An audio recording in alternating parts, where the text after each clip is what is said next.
Hello दोस्तों, मैं आपका अपना दोस्त एक्टर हिमांशु सिंह आज आपके लिए एक बहुत बेहतरीन कहानी लेके आया हूँ। आज की ये वीडियो थोड़ी सी लंबी हो सकती है क्योंकि कहानी बहुत अच्छी है और मुझे पूरा यकीन है कि ये कहानी आपको बहुत ही पसंद आएगी। लेकिन इस कहानी को शुरू करने से पहले मैं एक छोटा सा रिक्वेस्ट आपसे करना चाहता हूँ कि आप मेरे इस चैनल को प्लीज़ सब्सक्राइब कर लें और बगल में बेल आइकन को दबा दें ताकि मैं इधर से वीडियो अपलोड कर लूँ और उधर आप तक वीडियो पहुंच जाए। और अगर आप इस वीडियो को फेसबुक पर देख रहे हैं तो मेरे फेसबुक पेज को फॉलो कर लें। आज की इस कहानी को शुरू करने से पहले मैं कुछ चीज़ें हैं जो बताना चाहता हूँ इस कहानी के बारे में। ये कहानी लगभग 1980 और 90 के दौर की है और बिल्कुल सच कहानी है। कहानी का नाम है यात्री। तो चलिए कहानी को शुरू करते हैं। राजस्थान के एक छोटे से गांव में गणेश नाम का एक युवक रहता था। मिट्टी के बर्तनों को बनाना उसका काम था और वो अपनी ईमानदारी के लिए जाना जाता था। आसपास के सभी गांव वाले उसकी ईमानदारी की बहुत प्रशंसा करते थे। जब भी कोई बर्तन खरीदना हो मिट्टी के बर्तन को, तो अगर कोई भी गलती से उससे ज़्यादा पैसे दे देता था तो वो उन ज़्यादा पैसों को जरूर लौटाता था, नहीं तो अगली बार उसी के बदले ज़्यादा मिट्टी के बर्तन दे देता था। तो कुछ ऐसा व्यक्तित्व था गणेश का। क्योंकि गणेश तो था एक छोटे से जाति से, लेकिन बहुत अच्छे अच्छे परिवार के लोग उसके घर आया जाया करते थे उससे मिलने, क्योंकि वो बहुत सम्मानित व्यक्तियों में से था। अब गणेश और गणेश की पत्नी थी और उसका एक 13 साल का बेटा था। अब वो समय ऐसा था कि उस समय में लगभग 13 साल में किसी लड़की की शादी कर दी जाती थी। तो गणेश के दिमाग में भी ये विचार आया कि क्यों ना अपने बेटे की वो शादी करे। तो उसने अपने बेटे की शादी में वहाँ के बड़े मशहूर लोगों को बुलाना चाहा। और वो समय ऐसा था कि जात पात को देखते हुए कोई बड़ी बिरादरी का व्यक्ति किसी छोटे बिरादरी के व्यक्ति के घर नहीं जाता था। लेकिन चूंकि गणेश का नेचर ऐसा था, बिहेवियर ऐसा था आसपास के लोगों के साथ कि उसे सभी पसंद करते थे। तो वहाँ के मुखिया जी भी गणेश के लड़के के शादी में आते हैं। अब मुखिया जी आते हैं, मुखिया जी की पत्नी भी आती है। मुखिया जी की पत्नी गणेश की पत्नी को बुला के कहती हैं, अपने गले का एक हार निकाल के, सोने का हार रहता है वो निकाल के देती हैं गणेश की पत्नी और कहती हैं, ये ले मेरी तरफ से तेरी बहू को एक छोटा सा तोहफा। गणेश की पत्नी इस पे कहती हैं कि अभी से मैं अपनी बहू के लिए धन जोड़ना क्यों शुरू करूं। वो अपने भाग्य से, अपने कर्म से, अपने मेहनत से अपने लिए धन खुद इकट्ठा करेगी।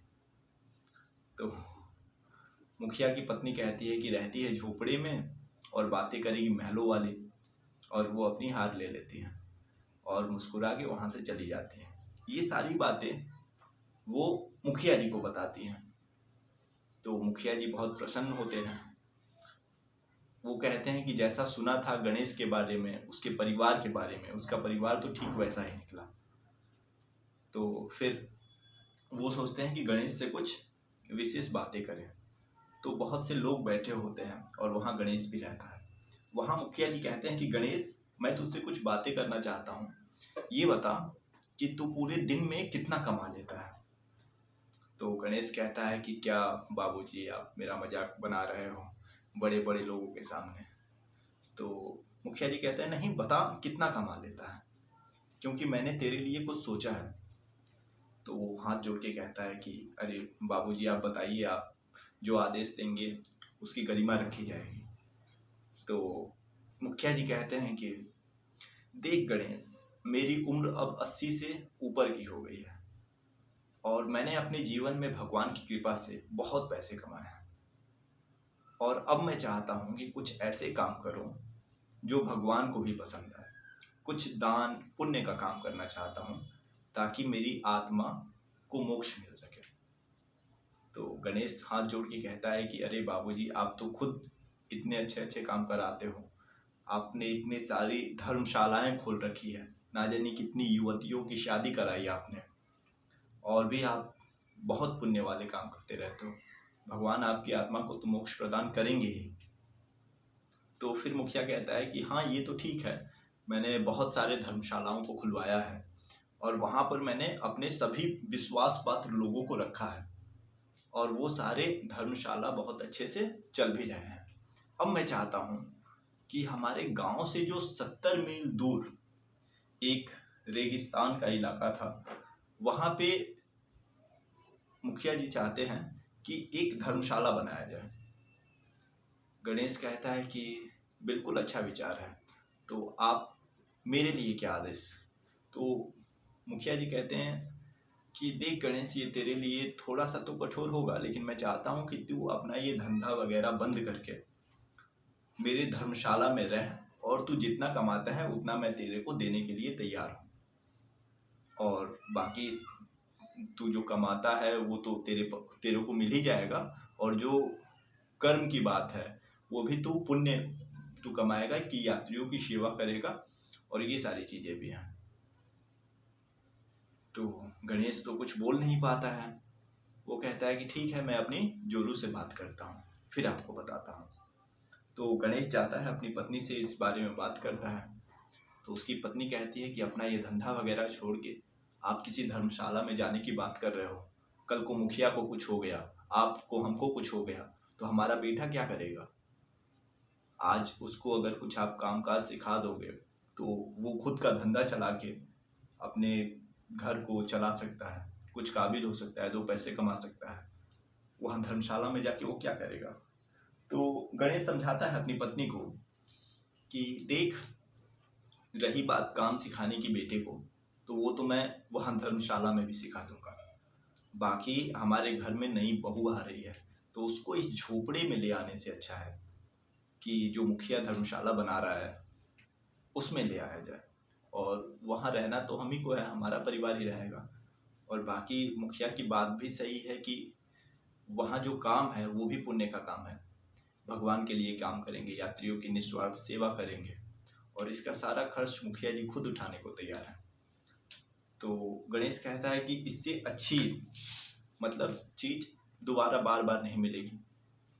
तो गणेश की पत्नी कहती है ठीक है, जब तुमने सोच ही लिया है तो फिर क्या बताना आपको, ये मक्खी मुझे परेशान कर रही है, उड़ जाओ भाई।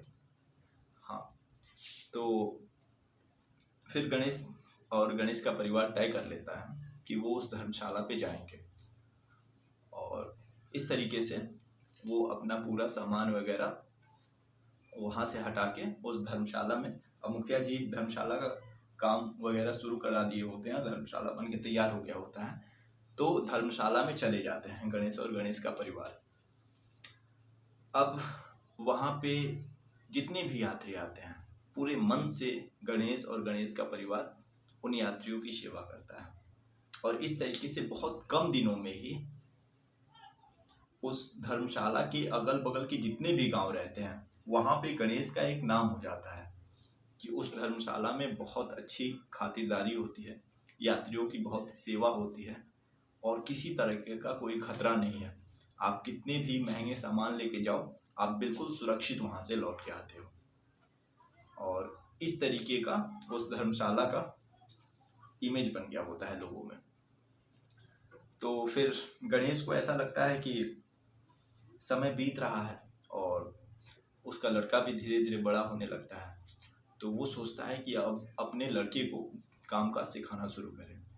तो मिट्टी के बर्तनों का काम सिखाना शुरू कर देता है गणेश अपने बेटे को, और देखता है कि वो बहुत जल्दी से मटके बनाना, खिलौने बनाना सीखने लगता है। और उससे उसकी गणेश की पत्नी कहती है कि हमारा बेटा बहुत होनहार है और बहुत जल्दी जल्दी काम सीखने लगा है।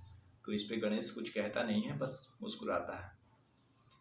अब एक रात लगभग 2-2:30 बज रहे होते हैं और गणेश का दरवाजा खटखटाया जाता है। अब गणेश उठ के जाता है और दरवाजे को खोलता है, देखता है कि एक 60-65 साल का वृद्ध व्यक्ति और 2 युवा लड़के 25, 26, 30 साल के खड़े हैं सामने, और वो कहते हैं कि आपका नाम गणेश है, तो उस बैलगाड़ी में हमारी माता जी बैठी हैं, उनकी तबीयत बहुत ख़राब है, आप अपनी पत्नी के साथ चलिए और थोड़ा उन्हें देख लीजिए। अब गणेश और गणेश की पत्नी जाते हैं बैलगाड़ी से और माता श्री को निकाल के और ले आते हैं कुटिया में। उनकी तबीयत सच में बहुत खराब रहती है, इतनी नाजुक तबीयत रहती है कि कुछ कहा नहीं जा सकता है, किसी भी वक्त जान जा सकती है। तो गणेश की पत्नी कहती है कि मैं पानी गर्म करती हूँ और जड़ी बूटियों का जो दवा वगैरह बनाना होता है सब बना के तैयार करती हैं और कहती हैं कि अभी 2-3 दिनों तक तो आप लोग सोचिए भी मत कि इन्हें यहाँ से आप ले जा सकते हैं, क्योंकि इनकी हालत बहुत नाजुक है।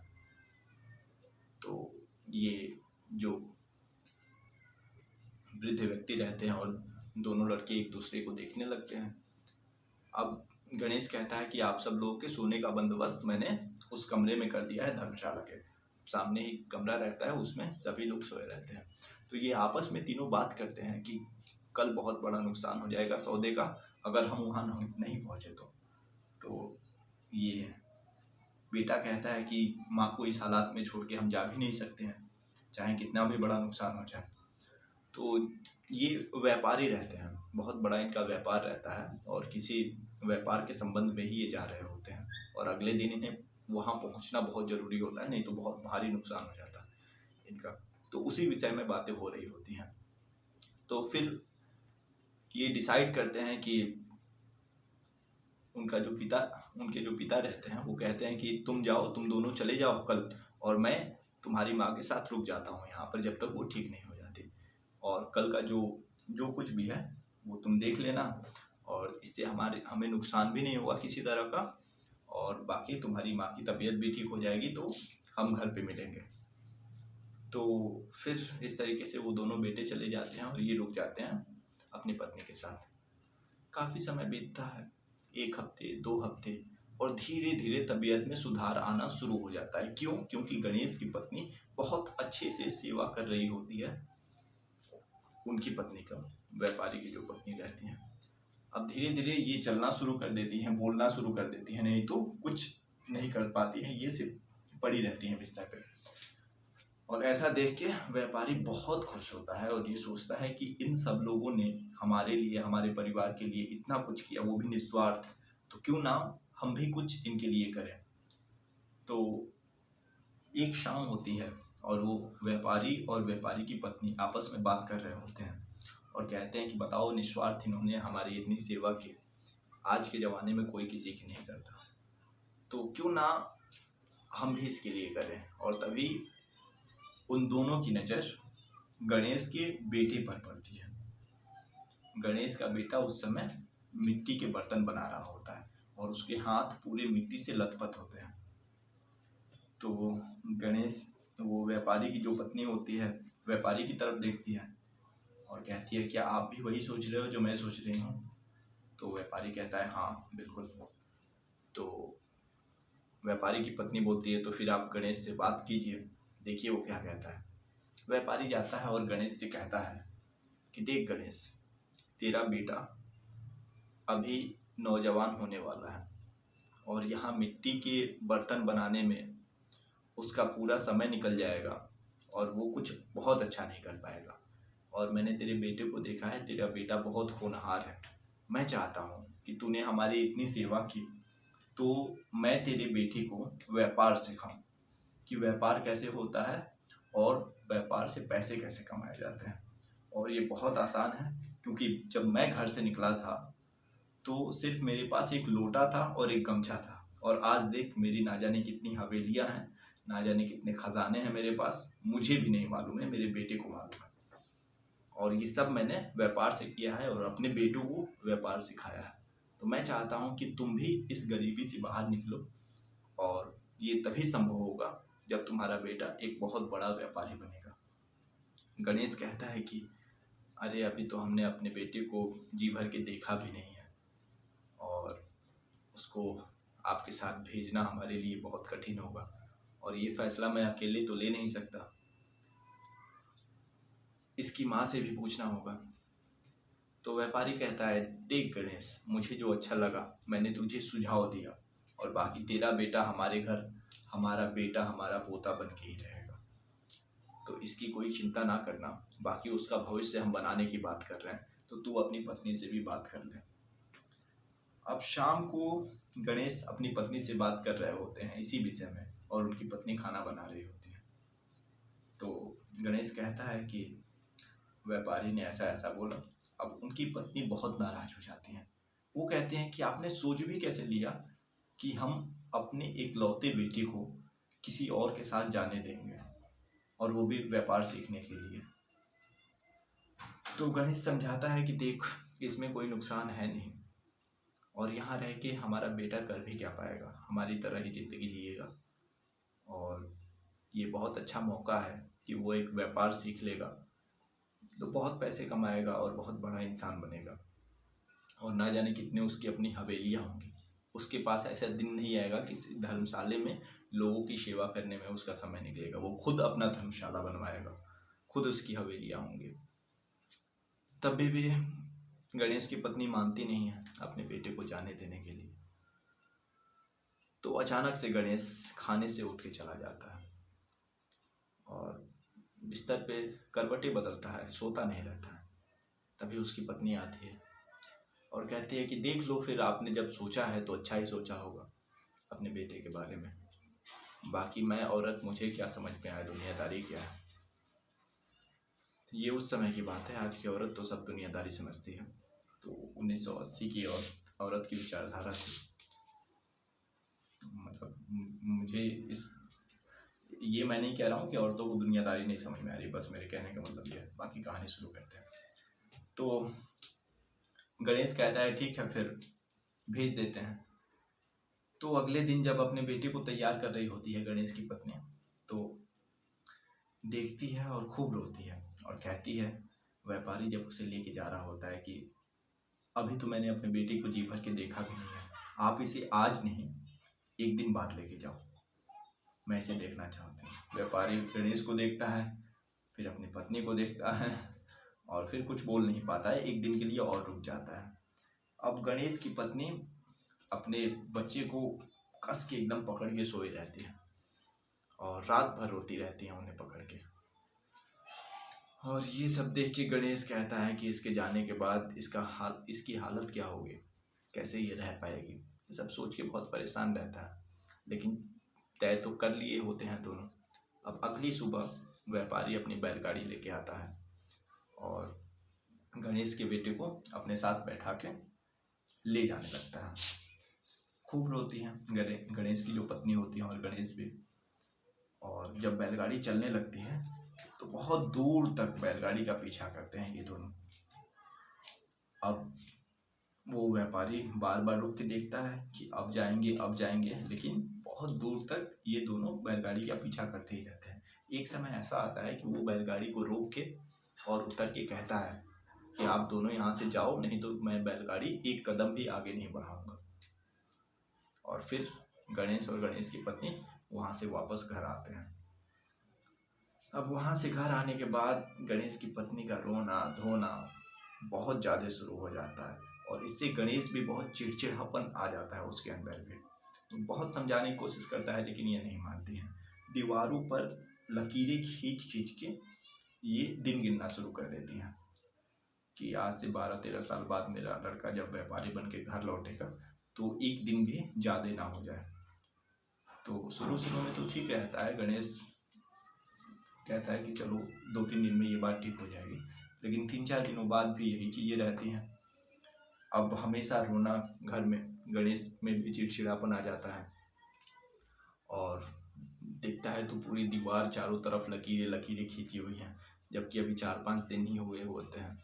तो वो समझाता है, बहुत डांटता है। एक शाम आता है थक के, तो वो कहता है कि ऐसे रहोगे तो फिर यहाँ रहना मुश्किल हो जाएगा, बार बार रोना धोना मुझे अच्छा नहीं लगता है। जो भी हमने किया आपस में बात विचार करके ही किया।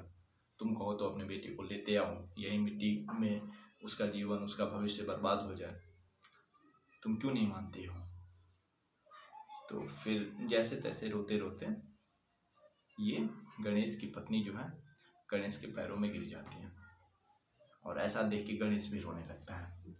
और फिर अचानक से गणेश की पत्नी एक बात कहती है कि काश ऐसा होता कि भगवान हमें सोने की मटकी रातों रात दे देते हैं या खूब सारा खजाना हमें दे देते हैं, क्योंकि कहीं ना कहीं हमने धन के लिए ही अपने बेटे को अपने से अलग किया है।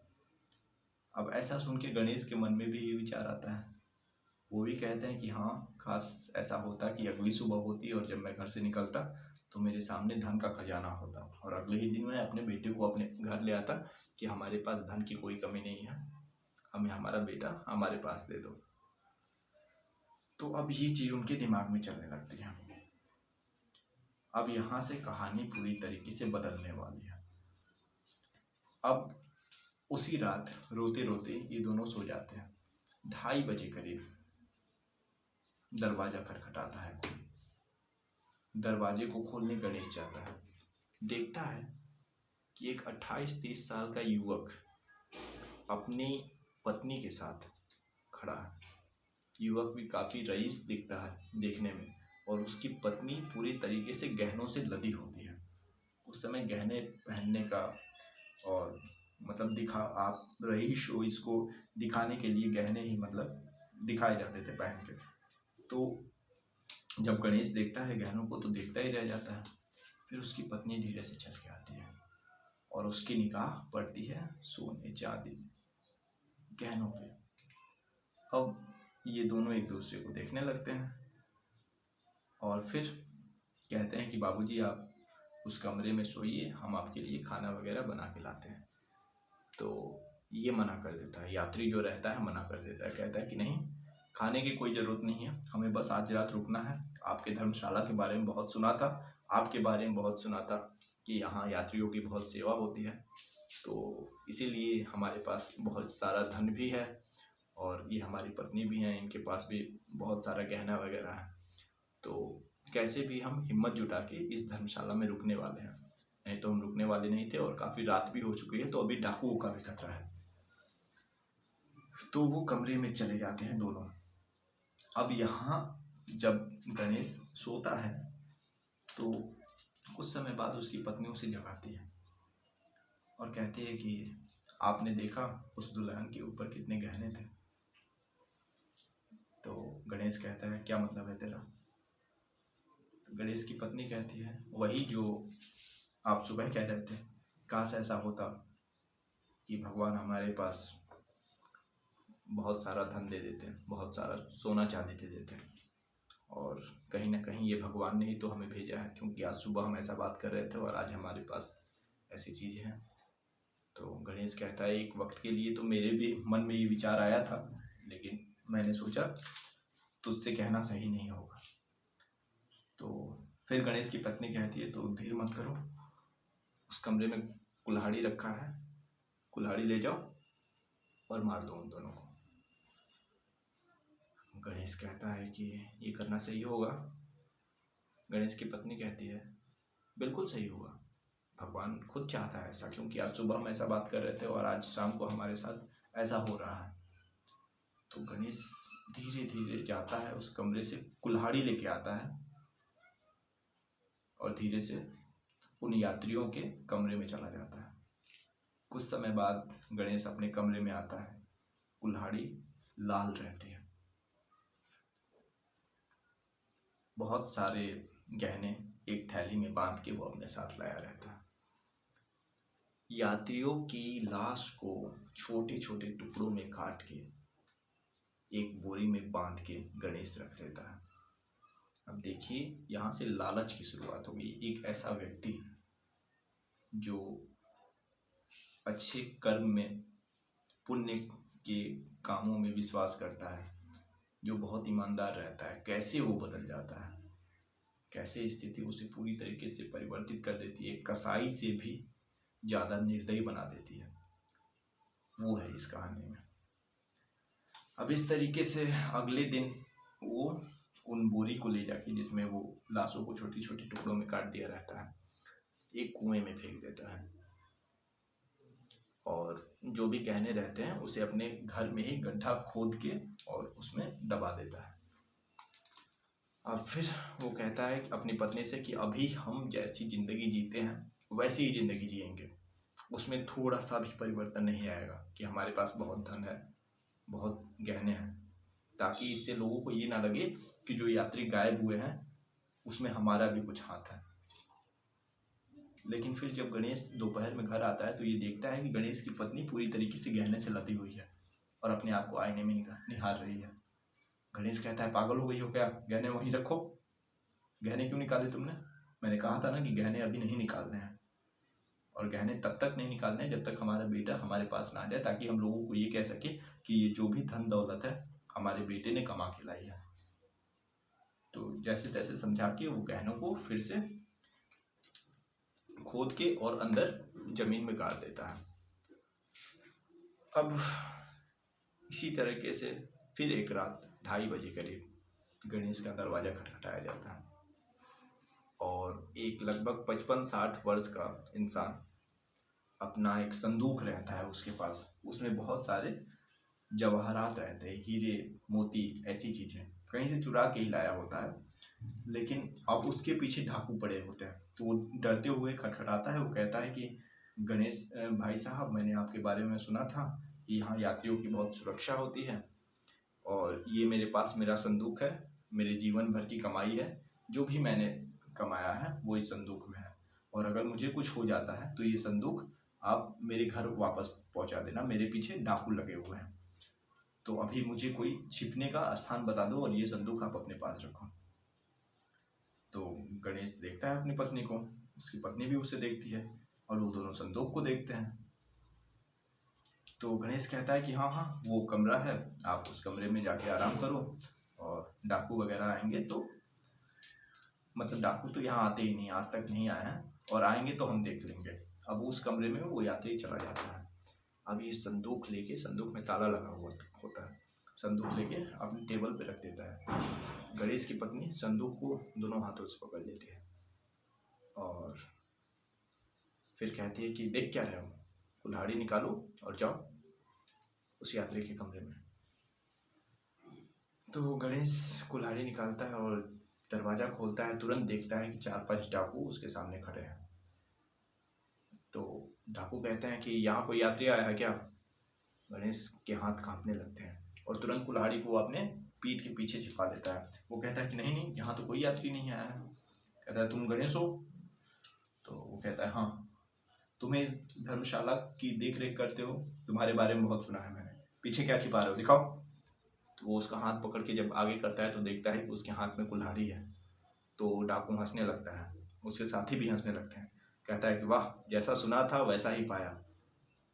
तुम अपने यात्रियों को बचाने के लिए अपनी जान भी जोखिम में लगा देते हो।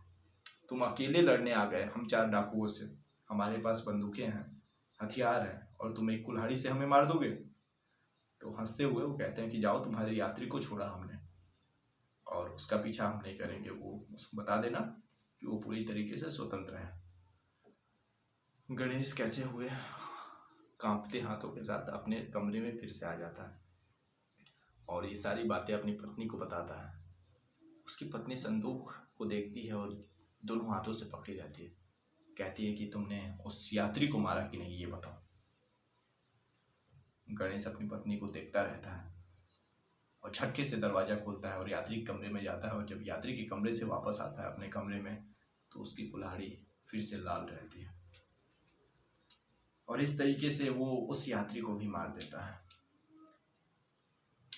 और उसके संदूक को तोड़ के उसमें जो भी गहने रहते हैं, जो भी हीरे जवाहरात रहते हैं, उसको फिर से अपने गड्ढे में दबा देते हैं ये दोनों। अब 3-4 दिनों बाद फिर से गणेश का दरवाजा खटखटाया जाता है, और एक बैलगाड़ी खड़ी रहती है। एक यात्री रहता है, कहता है कि मैं, आज बहुत रात हो चुकी है और मुझे जानवरों का बहुत डर है। बहुत डरा हुआ सा वो रहता है, और बहुत साधारण कपड़ों के साथ रहता है, कोई बहुत ज़्यादा दिखावटी नहीं रहती है चीज़ें, और कहता है कि मुझे बहुत डर लग रहा है और मैं यहाँ धर्मशाला में रुकना चाहता हूँ। यहाँ पे कोई खतरा तो नहीं है, क्योंकि मैंने सुना है कि अभी कुछ दिनों से कुछ यात्री इस रास्ते से गायब होना शुरू हो गए हैं। तो गणेश कहता है कि नहीं नहीं, कोई खतरा नहीं है, आप उस कमरे में आराम करो, आपकी खाने पीने का बंदोबस्त हम कर देते हैं। तो यात्री कहता है कि ठीक है। अब वो चला जाता है और अपनी मोटरी को गणेश को छूने नहीं देता है। अपनी मोटरी को खुद, मोटरी मतलब कपड़ों का अब जो भी है कपड़ों से बंधा हुआ बहुत बड़ा एक ढेर है, समझ सकते हो। वैसे अपने कंधे पर लाद के अपने कमरे में लेके चला जाता है। गणेश की पत्नी उस गठरी को देखती है और कहती है गणेश से कि लग रहा है इसके पास बहुत सारा धन है, इसीलिए आपको इसने वो गठरी छूने भी नहीं दी। गणेश कहता है कि अब ये कैसे कह सकते हैं, बहुत साधारण था ये दिखने में, और इसकी गठरी में पैसा ही होगा, हीरे ही जवाहरात होंगे, ये कैसे कह सकते हैं। गणेश की पत्नी कहती है कि ऐसे लोग बहुत कंजूस होते हैं, अपने पूरे जीवन भर की कमाई अपने साथ लेके घूमते हैं। आप ये कुल्हाड़ी लो और जाओ उसके कमरे में, और जो भी गठरी में है वो ले आके दो मुझे।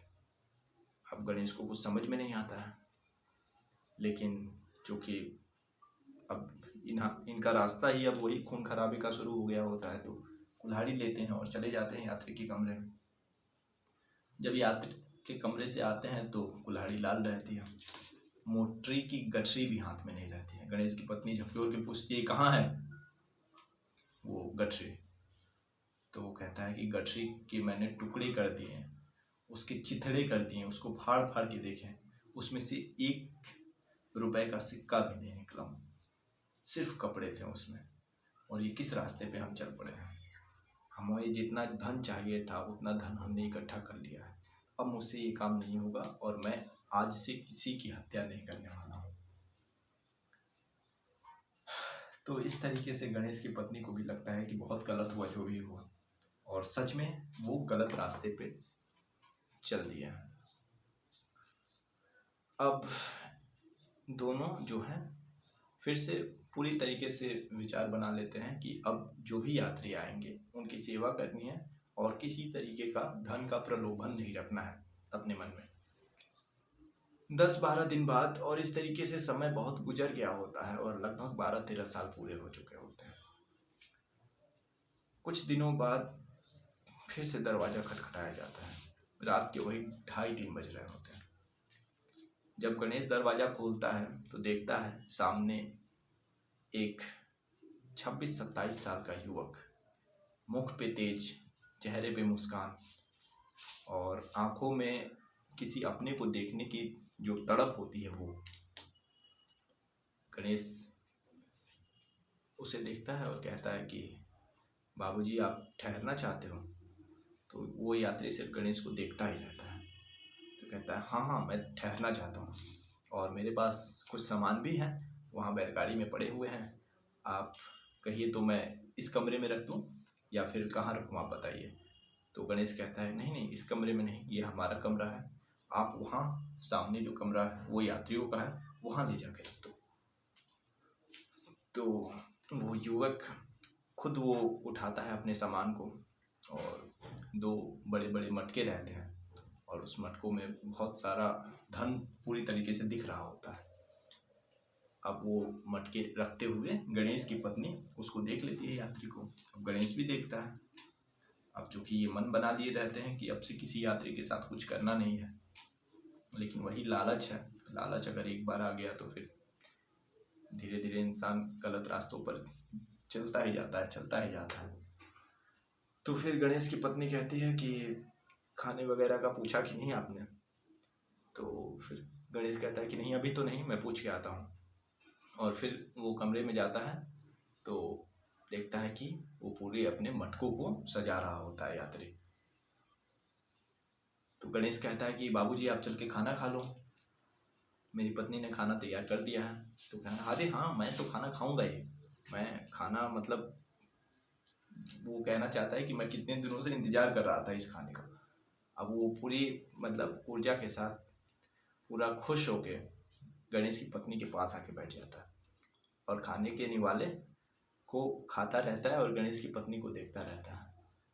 अब गणेश की पत्नी उसको नहीं, उसके गले में जो मोतियों की हार रहती है उसे देखती है। और फिर जब युवक देखता है कि गणेश की पत्नी उस मोतियों के हार को देख रही है तो वो मोतियों के हार को निकाल के कहता है कि आपको ये चाहिए। कहता है नहीं नहीं बाबूजी, हम यात्रियों से कुछ नहीं लेते। तो फिर वो कहता है कि ठीक है कोई नहीं, और पूछता है कि आप दोनों अकेले हो, आपका बेटा वगैरह नहीं। तो वो बताती है कि नहीं हमारा एक बेटा है, वो बाहर गया है व्यापारी बनने, अभी कुछ दिनों में वो आने वाला है। तो वो युवक कहता है कि अगर बेटा आपको देता तो आप ये मोतियों के हार रख लेती ना। कहते हैं अरे बेटा देता तो देने की क्या जरूरत है, उसकी जो भी चीज़ें हमारी ही चीज़ होती ना। तो वो कहता है कि आप अपना बेटा समझ के ही ये हार रख लो। तो कहते हैं कि ठीक है, अगर आप इतनी ज़बरदस्ती कर रहे हो देने के लिए तो मैं रख लेती हूँ। और वो हार रख लेती है और वो खाना खा के यात्री चला जाता है सोने। अब वो हार अपने हाथों में ही फेरती रहती है, गणेश की जो पत्नी रहती है। गणेश भी उस हार को देखता है। गणेश कहता है ऐसा हार तो मैंने अपने जीवन में आज तक नहीं देखा, कितना कीमती हार लग रहा है। तो गणेश की पत्नी कहती है कि ये हार इतना सुंदर है और इतना कीमती है, तो उसके पास जो मटके रखे हुए हैं उसमें कितनी कीमती कीमती जवाहरात होंगे, मुझे वो दोनों मटके चाहिए और इसके लिए आपको जो करना है कीजिए। गणेश कहता है कि नहीं, हमने वादा किया था कि हम अब ये सब काम नहीं करेंगे। गणेश की पत्नी कहती है कि एक आखिरी बार कर लेते हैं और इसके बाद कभी नहीं करेंगे। तो फिर गणेश कुल्हाड़ी लेके उस कमरे में जाता है। जब कमरे से बाहर आता है तो कुल्हाड़ी लाल रहती है। दोनों मटकों को ले आके अपने घर में रख लेता है और उसमें सच में बहुत ही कीमती रत्न होते हैं, जैसा उन्होंने कभी जीवन में नहीं देखा होता, और उसको फिर से गड्ढों में छुपा देते हैं। अगली सुबह, अब इस दौरान गणेश की जो शादी हो गई होती है तो उसकी पत्नी अपने माता पिता के पास रह रही होती है, क्योंकि इतने समय से गणेश घर पे रहता नहीं है, तो ये अपने माता पिता के पास ही रहती है। और अपनी पत्नी को गणेश ने बताया होता है कि वो घर आने वाला है। अगले दिन गणेश के घर, गणेश की बेटे की पत्नी, बेटी बहू की बात कर रहा था मैं, तो बहू उसकी दौड़ के आती है इसके घर, और गणेश अपने घर के बाहर ऐसे ही कुछ मटकियों का काम कर रहा होता है। वो कहती है कि बाबूजी कल ये आए थे क्या? तो गणेश कहता है कौन? कहता है कल तो आने वाले थे ना। अपने पति के बारे में पूछती है। कहता है नहीं, कोई नहीं आया था। कहता है नहीं नहीं, मुझे पता चला था कि कल ही आने वाले हैं, और वो उन्होंने कहा था कि तुम बाबूजी और माता को मत बताना, मैं सुबह तक बता दूंगा और मैं तुम्हें घर लेने आऊँगा। अब तक वो आया नहीं तो मैं खुद दौड़ी आ गई। अब गणेश जो है अपनी पत्नी को देखता है और उसकी पत्नी भी गणेश को देखती है, और उसके हाथ में जो मटकी रहती है वो नीचे गिर जाती है और टूट जाती है, मिट्टी की बनाई हुई मटकी। अब ये दोनों इतने सदमे में हो जाते हैं, पूरी तरीके से सुन्न हो जाते हैं, क्योंकि इन्हें पता हो चुका होता है कि जो कल रात में जिस इंसान को इन्होंने कुल्हाड़ियों से काट दिया वो कोई और नहीं, इनका अपना लड़का था। और ये दोनों एक दूसरे को देखते हुए पूरे सुन्न होके उसी कमरे में जाते हैं, अपने कमरे में, कमरे को अंदर से बंद करते हैं। और फिर ये बहू बाहर से चिल्लाती रहती है, खोलिए खोलिए, बताइए कहाँ है, क्या हुआ, आप कुछ बता क्यों नहीं रहा है, मेरा मन घबरा रहा है। कुछ अंदर से आवाज़ नहीं आती है। गणेश वो कुल्हाड़ी निकालता है और फिर दरवाजे के बाहर खून ही खून निकलना शुरू हो जाता है। गणेश की बहू के पैर पूरे तरीके से खून से लाल हो जाते हैं और वो भी बेहोश होकर गिर जाते हैं। और इस तरीके से इस कहानी का अंत होता है। तो ये कहानी थी और थोड़ी लंबी हो गई, उसके लिए क्षमा चाहता हूँ, लेकिन बहुत अच्छी कहानी थी और मुझे लगा कि सुनाना चाहिए तो मैंने सुनाया। बाकी आपको ये कहानी कैसी लगी कमेंट बॉक्स में ज़रूर बताइएगा, और मैं आपके लिए सोचूंगा कि ऐसी अच्छी अच्छी वीडियोस लाता रहूं। उसके लिए आप मुझे मोटिवेट करने के लिए लाइक कर सकते हैं मेरी वीडियोस को, सब्सक्राइब बटन दबा सकते हैं, और आपको ये कहानी कैसी लगी ज़रूर कमेंट बॉक्स में बताइएगा, ताकि मुझे ये पता चले कि कितने लोगों ने कहानी को पूरा सुना, क्योंकि कहानी लगभग बहुत लंबी हो गई, 38-40 मिनट की कहानी है। तो मुझे मालूम है कि बहुत लोग तो पूरा नहीं सुन पाए होंगे, लेकिन जिन्होंने भी सुना प्लीज़ कमेंट करके बताइए, ताकि मुझे ये पता चले कि लंबी कहानियाँ जो मैं बनाता हूँ या सुनाता हूँ वो लोगों को कैसी लगती हैं, अच्छी लगती हैं कि नहीं। बहुत बहुत धन्यवाद, आपने मेरी इस लंबी वीडियो को पूरा देखा, और मुझे पूरा यकीन है कि आपको ये कहानी बेहद अच्छी लगी होगी, बहुत कुछ सीखने को मिला होगा। थैंक यू सो मच, आपने वीडियो को पूरा देखा, बहुत बहुत धन्यवाद।